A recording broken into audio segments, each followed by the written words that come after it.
Thank you, Mr. Ambassador. Please, it is going to be the Swedish National Day, and also, why are you highlighted this year about the environment issues in this particular occasion? Why is that? Can you comment on this one? Yeah, today this is both our National Day celebration and World Environment Day, and we have chosen to highlight the threat against the oceans because the oceans are both crucially important for us as human beings. Every second breath we take of oxygen is coming from the oceans. At the same time, we know that the oceans are under serious threat.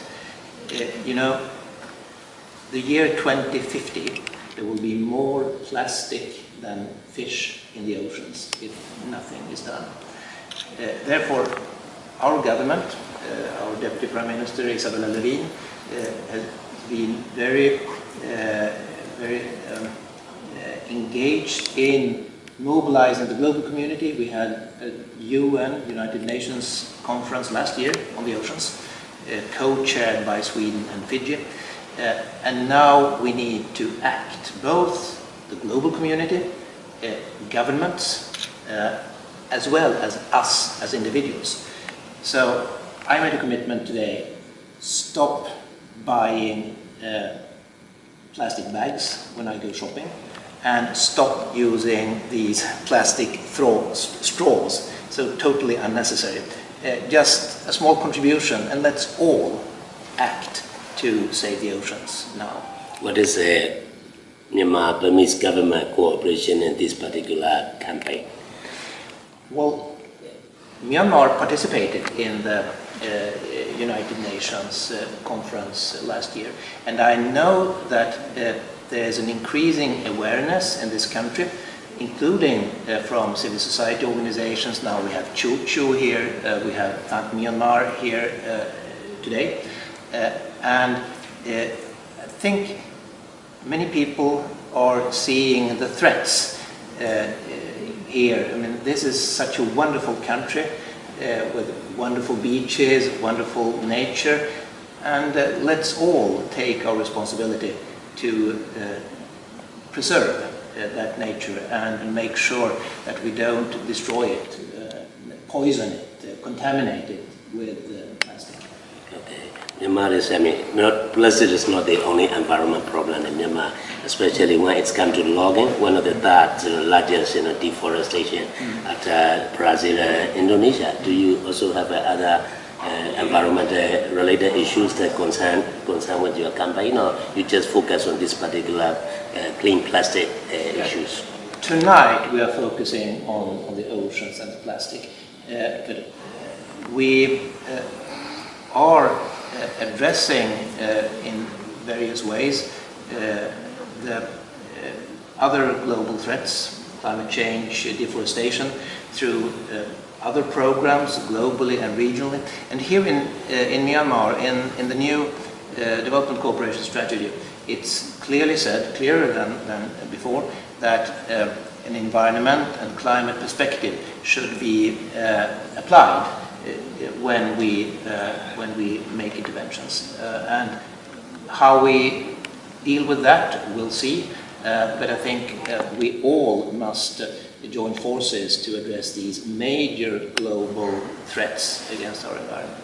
So, Mr. Ambassador, when your foreign minister here, she highlighted the importance of women participation in the leadership, feminist role. Right. And what is your role and also lobbying into these particular issues in Myanmar?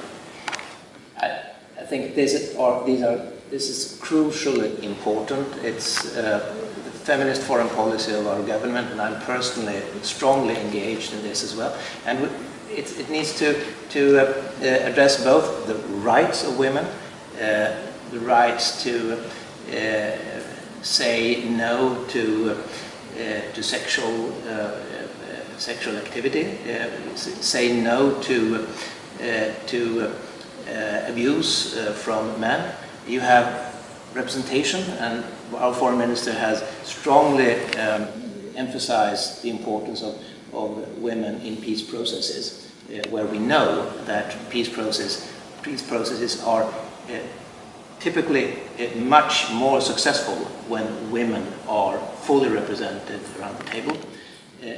So representation and then resources. We know that women have much less access to financial resources, in spite of the fact that they are often doing much more of the work than men. So this perspective will be as before, very present in the Swedish development cooperation here in Myanmar.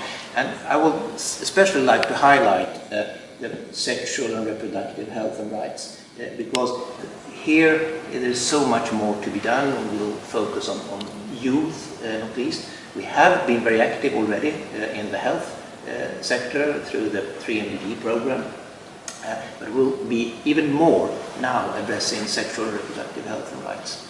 So Mr. Ambassador, we know that Sweden has a long history of press freedom, and also Swedish development aid, involve quite a lot of media development, especially the RTI, rights to information law, and many other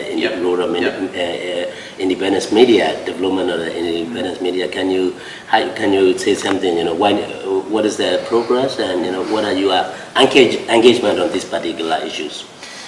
Well, first of all, we have this long history of support to media freedom, independent voices in Myanmar. Then now we have continued in this new political environment after the democratic transition. We have continued and tried to also encourage the new government, the NLD government, to follow through. And we will continue to convey that message. We have been concerned when we have seen moves in the opposite direction, when critical voices or peace movements have been charged for just freely expressing their views. And we strongly encourage Myanmar to move in the direction of modern democracy with press freedom, modern right to information legislation, as you mentioned, where I know that there are preparations ongoing in Myanmar, and I can tell you that our experience there is that that is one of the best tools to fight corruption. Transparency is the way to fight corruption, and right to information is the way to secure transparency. And we are here, we'll continue to be here as a partner to Myanmar, both in cooperation with media actors, with civil society, and also, again, encouraging government to move in the direction that was outlined previously.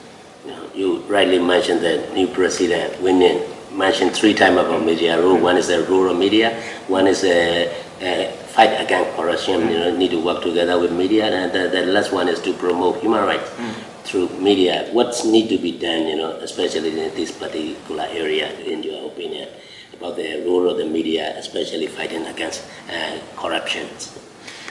Well, primarily on that issue, I think first you need to, in all countries, and I've been advocating for this in many countries where I've been posted, you need to make sure that you get a well thought through right to information legislation enacted and implemented, so that investigative journalists can get information, can scrutinize government and people in power, and address wrongdoings.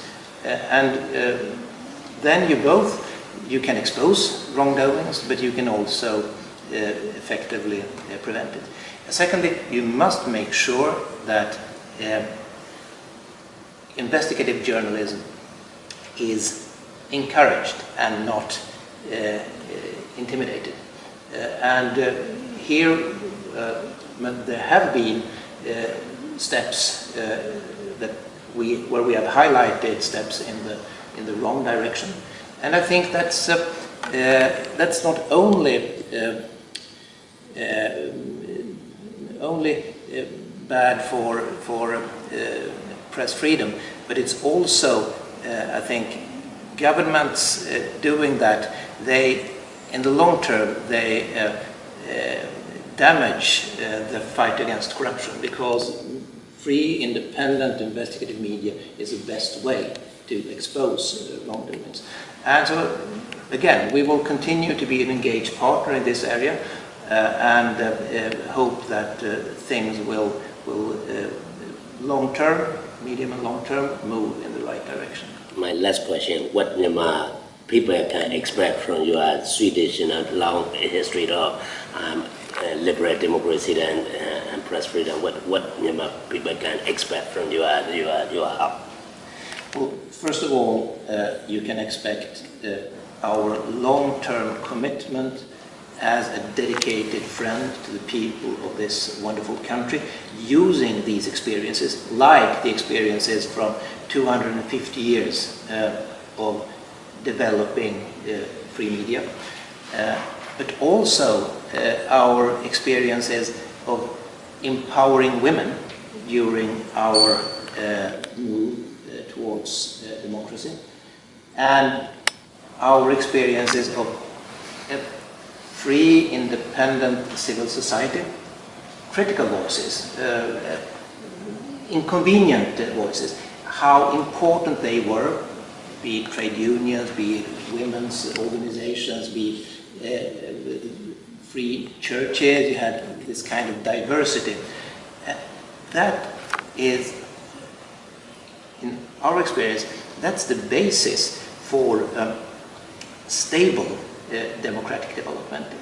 Democracy isn't only about elections. Democracy is about freedom of expression, about free civil society, about people daring to challenge authorities. And we bring those experiences as a dedicated friend. We have been that for a long time, engaged in the struggle for democracy in Myanmar. We'll continue to do that, even with an expanded development cooperation program through our new strategy. It will be more, not less. Okay, thank you very much, Mr. Thank you very much.